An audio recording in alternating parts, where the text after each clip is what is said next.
Hello दोस्तों, नमस्कार, प्रणाम।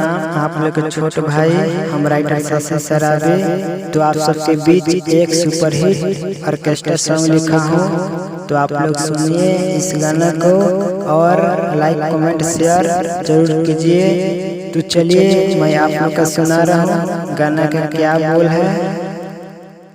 तो इस गाना का तर्ज है पियर की फराक वाले।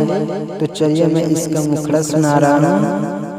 500 हजरिया के खोल द खजाना, हमारा के जानित कर माना। 500 हजरिया के खोल द खजाना, हमारा के जानित कर माना। कि एटीएम भर दे हम तोहर हम खाली खाली। एटीएम भर दे हम तोहर हम खाली खाली।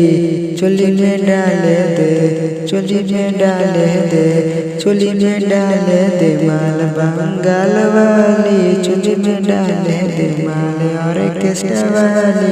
चोली में डाले दे माल बंगाल वाली।